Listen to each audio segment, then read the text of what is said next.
Assalamualaikum warahmatullahi wabarakatuh. Bismillahirrahmanirrahim. Alhamdulillahirabbil alamin. Wa bihi nasta'in wa ala umuri dunya waddin.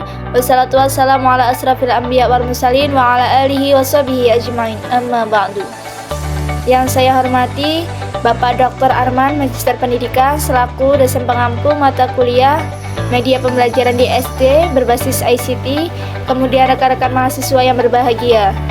Di sini saya Ayu Komalasari dengan NPM 22346405019 sebagai presentator akan mempresentasikan terkait materi media pembelajaran ICT di SD.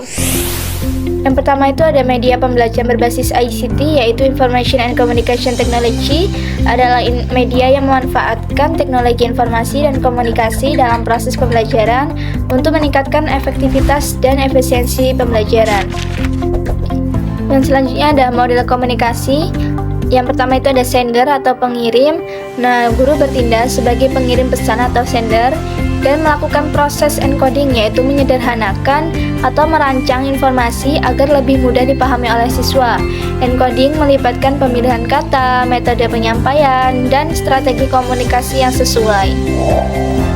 Kemudian yang kedua ada receiver atau penerima.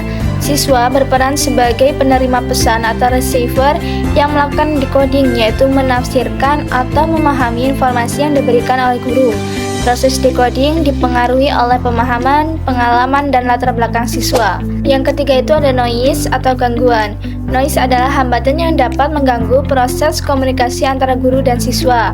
Noise bisa bersifat fisik, misalnya bising di kelas, kemudian siswa kurang fokus, dan yang ketiga kemungkinan penggunaan istilah yang sulit dipahami oleh siswa. Yang selanjutnya ada tujuan pemanfaatan media pembelajaran. 1. Memperjelas penyajian pesan agar mudah dipahami oleh siswa, yaitu media pembelajaran membantu menyampaikan informasi dengan cara yang lebih konkret, visual, dan mudah dipahami oleh peserta didik. Kemudian yang kedua, mengatasi keterbatasan ruang, waktu, dan indera, di mana media memungkinkan peserta didik belajar tentang sesuatu yang sulit dijangkau secara langsung. Misalnya nih dalam masa penjajahan atau hewan-hewan purba dan lain sebagainya. Kemudian yang ketiga, menarik minat peserta didik, di mana media pembelajaran juga membuat proses pembelajaran lebih menarik dan tidak membosankan. Misalnya nih ada penggunaan animasi, permainan edukatif, dan lain sebagainya. Kemudian yang keempat, memungkinkan interaksi langsung dengan lingkungan. Nah, beberapa media memungkinkan siswa untuk berinteraksi langsung dengan materi pembelajaran, seperti eksperimen sains, simulasi komputer, atau kegiatan eksplorasi lainnya. Yang selanjutnya ada kelima, memungkinkan belajar mandiri, yaitu sesuai dengan minat, di mana media seperti modul interaktif atau e-learning, media pembelajaran memungkinkan siswa belajar sesuai dengan kecepatan dan minat mereka sendiri. Siswa bisa mengulang materi atau mengeksplorasi topik lebih lanjut secara mandiri. Yang poin keenam, mempersamakan pengalaman dan persepsi, di mana media membantu semua peserta didik mendapatkan pengalaman belajar yang sama, meskipun memiliki latar belakang yang berbeda. Misalnya, penggunaan video pembelajaran dalam kelas memastikan bahwa semua siswa mendapatkan penjelasan yang sama, tidak bergantung pada kemampuan menjelaskan guru. Kemudian, poin yang keempat, belajar harus lengkap dengan peristiwanya. Yang pertama itu, mendapatkan perhatian siswa, yaitu tahap awal yang bertujuan untuk menarik minat dan fokus siswa terhadap materi yang akan diajarkan. Bisa dilakukan dengan ice breaking, pertanyaan pemantik, gambar menarik, atau lain sebagainya. Selanjutnya ada menyampaikan tujuan pembelajaran, di mana guru menjelaskan kepada siswa apa yang akan dipelajari dan apa yang diharapkan mereka capai setelah pembelajaran ini. Ini penting agar siswa memiliki gambaran yang jelas tentang arah pembelajaran. Kemudian yang ketiga ada pengetahuan awal atau persepsi, yaitu mengingatkan materi baru dengan pengalaman atau pengetahuan yang sudah dimiliki oleh siswa sebelumnya. Ini membantu siswa memahami relevansi materi dan membangun konsep secara lebih bermakna. Kemudian yang keempat, menyampaikan pembelajaran, yaitu inti dari kegiatan belajar mengajar, di mana guru menjelaskan materi dengan berbagai metode seperti ceramah, diskusi, demonstrasi, dan eksperimen. Selanjutnya ada siswa diberi perintah untuk berlatih.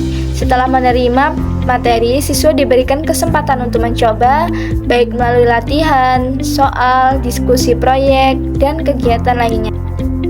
Yang keenam, ketika siswa menjawab pertanyaan guru dan diberi apresiasi.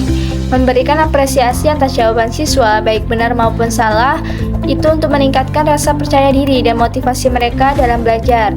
Bisa berupa pujian, penguatan positif, atau umpan balik yang lainnya.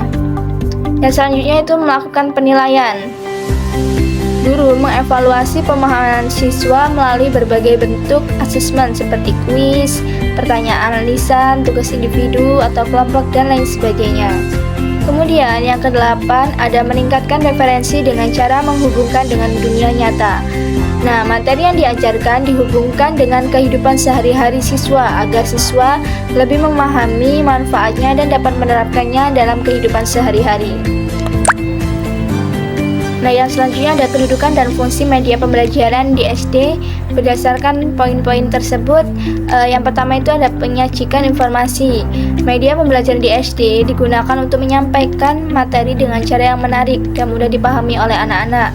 Informasi yang disampaikan bisa berupa informasi dasar, yaitu mengenai materi inti yang harus dipahami siswa. Kemudian ada informasi pelengkap, yaitu materi tambahan yang mendukung pemahaman siswa lebih lanjut. Kemudian yang ketiga ada informasi pengayaan, yaitu wawasan tambahan di luar materi inti untuk memperluas pengetahuan siswa. Kemudian poin selanjutnya itu mengarahkan aktivitas belajar peserta didik, di mana media pembelajaran berfungsi sebagai panduan dalam proses belajar, sehingga siswa lebih mudah memahami dan mengikuti pembelajaran. Contohnya ada lembar kerja atau buku interaktif yang membimbing siswa dalam menyelesaikan tugas secara mandiri. Kemudian ada video edukatif, kemudian permainan edukatif atau alat peraga lainnya. Kemudian poin selanjutnya itu mengontrol aktivitas peserta didik dan memberikan penguatan, di mana media pembelajaran juga membantu guru dalam mengawasi kegiatan belajar siswa serta memberikan motivasi dan umpan balik. Nah, dengan adanya media pembelajaran, siswa di SD diharapkan dapat lebih aktif, terarah dan termotivasi dalam belajar sehingga proses pembelajaran menjadi lebih efektif dan menyenangkan.